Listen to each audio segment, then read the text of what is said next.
नीतीश कुमार जब देश के बाकी नेताओं से मिल रहे थे, उस समय किसी ने नहीं सोचा था कि एक ऐसा गठबंधन हमारे सामने आएगा जो 2024 में भाजपा को टक्कर देगा।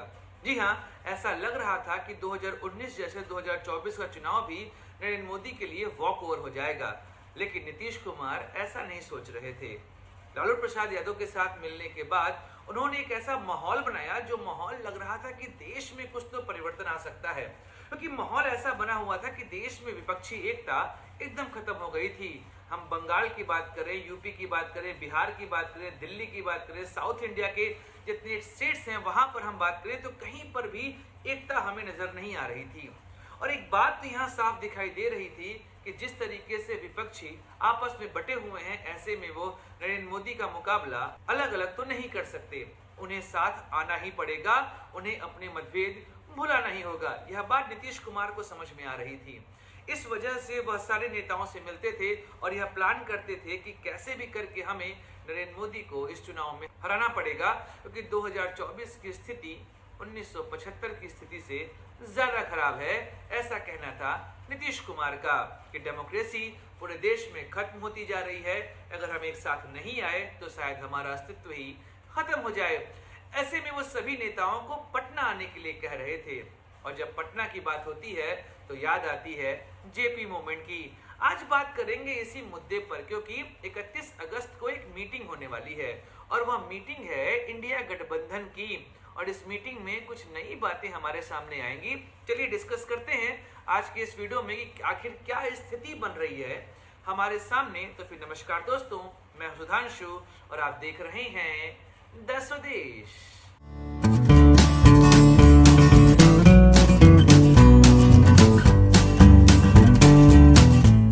जी हाँ, 1975 में जिस समय इंदिरा गांधी ने इमरजेंसी लगाई थी और इमरजेंसी लगाने के बाद उन्होंने देश के सभी बड़े नेताओं को जेल में डाल दिया था, और ऐसा माहौल बन चुका था कि पूरे देश में सेंसरशिप लागू हो गई थी। कुछ भी लिखना हो, कुछ भी कहना हो, कुछ भी गाना हो, कोई भी फिल्म रिलीज करनी हो, उसके पहले सरकार की अनुमति एक तरह से आवश्यक हो गई थी।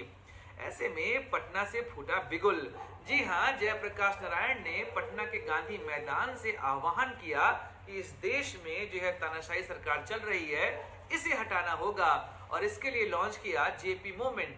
आज आप जितने भी बड़े नेता देखते हैं ना, उन सभी बड़े नेताओं को अगर कहीं बेस मिला, कहीं आधार मिला, तो वह था 1975 का जेपी मूवमेंट। जी हाँ, इमरजेंसी के दौरान कई सारी पार्टियों ने अपने हितों का त्याग करते हुए एक साथ वह इकट्ठा हुई और एक पार्टी बनाई, जनता पार्टी, और उसकी कमान सौंपी उन्होंने मोरारजी देसाई को। 1977 में चुनाव होता है और उस चुनाव में जनता पार्टी की विजय होती है और इंदिरा गांधी की हार होती है। इंदिरा गांधी की हार उस समय एक ऐसा मुद्दा था क्योंकि हर तरफ एक ही बात चल रही थी, कुछ भी हो जाए इंदिरा को हराना है, इंदिरा को हटाना है, चाहे कुछ भी हो जाए। ऐसे में 77 के चुनाव में बाजी पलटती है और इंदिरा गांधी हार जाती हैं, और ऐसे में माहौल बनता है देश में गठबंधन की राजनीति के नए दौर का। किसी ने नहीं सोचा था कि वह दौर हमें फिर से एक बार देखने को मिलेगा। नीतीश कुमार सबके साथ मिलकर यही एक बात कह रहे थे कि देश की स्थिति इस समय इमरजेंसी से बदतर है। जी हाँ, लालू, नीतीश, अटल बिहारी वाजपेयी, जॉर्ज फर्नांडिस, आडवाणी, अरुण जेटली, ये सभी नेता उसी दौर के हैं जिस समय जेपी मूवमेंट की शुरुआत हुई थी, और ऐसे में ये नेता इस समय लगभग अपने ढलान पे पहुंच चुके हैं और कई नेता तो हमारे बीच नहीं हैं। तो ऐसे में नीतीश कुमार ने उसी जेपी मूवमेंट को याद करते हुए 23 जून को पटना में एक मीटिंग रखी। इस मीटिंग में लगभग 16 पार्टियां पहुंची और देश के बड़े बड़े नेताओं का जमावड़ा हमें पटना में देखने को मिला। कई लोगों ने ऐसा कहा कि बारात तो सज गई है पर दूल्हा कौन है, लेकिन जैसा हमें लग रहा था कि माहौल इतना आसान नहीं है।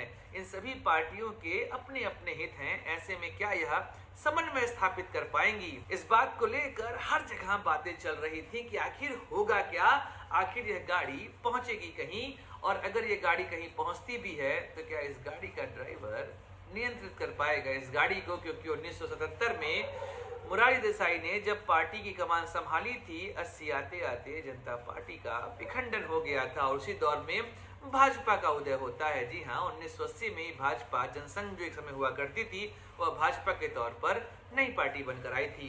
तो 23 जून को जब नीतीश कुमार ने सभी को जोड़ा और बातचीत शुरू करी तो यह हुआ कि अगली मीटिंग हम करेंगे बेंगलोर में, और मीटिंग की शुरुआत होती है 17-18 जुलाई को, और उस दौरान गठबंधन तय होता है। 26 पार्टियां थी। जी हाँ, एक महीने के अंदर 10 और पार्टियां इसका पार्ट बन गई, और ऐसे में INDIA यह गठबंधन तैयार होता है। और इस गठबंधन ने यह तय किया कि हम एक साथ मिलकर लड़ेंगे भारत की इस समय की सरकार के खिलाफ। जी हाँ, NDA गठबंधन की सरकार के खिलाफ इंडिया गठबंधन जो है वो लड़ने को तैयार हो गया। कई तरफ जगहंसाई भी होती है, लेकिन पार्टियों ने एक चीज तो दिखा दिया था कि हम साथ मिलकर लड़ सकते हैं। जब यह बात पूरी हो रही थी और मल्लिकार्जुन खड़गे ने अपनी एक बात कही, जो बात यह दर्शाती है कि यह सभी पार्टियां इस बात को लेकर निश्चित हैं कि आने वाले समय में हम एक साथ चुनाव लड़ेंगे। और वह बात थी कि मल्लिकार्जुन खड़गे ने कहा, जी हाँ, हमारे अंदर मतभेद है, लेकिन इस मतभेद का हम मुकाबला करने को तैयार हैं और कोशिश करेंगे एक ऐसा समन्वय बैठाने की कि हर किसी का हित यहाँ पर सध जाए, और देश में जो इस तरह की निरंकुश सरकार चल रही है, इस सरकार को हटाया जा सके और नरेंद्र मोदी को हराया जा सके।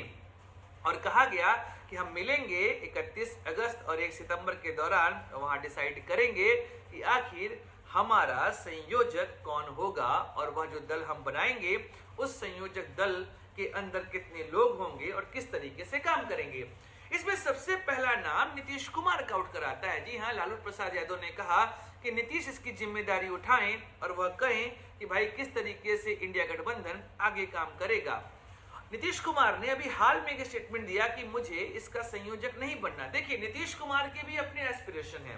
नीतीश कुमार जो है वो बिहार की सत्ता छोड़ना नहीं चाहते। उन्हें भी यह पता है कि इंडिया गठबंधन आगे चल के चुनाव जीतेगा या नहीं जीतेगा, इसको लेकर कुछ कहा नहीं जा सकता, क्योंकि नरेंद्र मोदी का चेहरा अभी भी देश में सबसे अधिक स्वीकार्य है और कोई भी चेहरा उनके आसपास फिलहाल तो नहीं टिक रहा है। अगर हम बात करें राहुल गांधी की, तो राहुल गांधी नरेंद्र मोदी के मुकाबले हमें खड़े तो होते दिखाई दे रहे हैं, लेकिन हम यह नहीं कह सकते कि वो नरेंद्र मोदी का मुकाबला कर सकते हैं। ऐसे में नीतीश कुमार ने यह कह दिया कि भाई हम तो संयोजक दल में शामिल नहीं होंगे। ऐसे में जो अगला नाम सबसे पहले हमारे सामने आता है वह आता है शरद पवार का। लेकिन जिस तरीके से शरद पवार और अजीत पवार के बीच में खिचड़ी पक रही है, उसको लेकर इंडिया गठबंधन श्योर नहीं है। कांग्रेस और शिवसेना ने साफ साफ कह दिया है कि भाई शरद पवार साफ करें अपनी पोजीशन कि वो अजीत पवार के साथ अपनी सिचुएशन कैसे शेयर कर रहे हैं, क्योंकि बीजेपी भी शरद पवार को अपने पाले में लाने की कोशिश कर रही है, क्योंकि उनको साफ दिख रहा है कि महाराष्ट्र में जो गठबंधन बना हुआ है इस समय शिवसेना का, बीजेपी का और अजीत पवार के खेमे का, वह गठबंधन ऐसा अवसरवादी दिखाई दे रहा है कि हो सकता है कि आने वाले चुनाव में इस गठबंधन को हार का सामना करना पड़े। ऐसे में शरद पवार का नाम सबसे पहले आगे आ रहा था, लेकिन शरद पवार ने जिस तरीके से खिचड़ी पकाई है, शरद पवार हो सकता है इसमें साइडलाइन हो जाएं।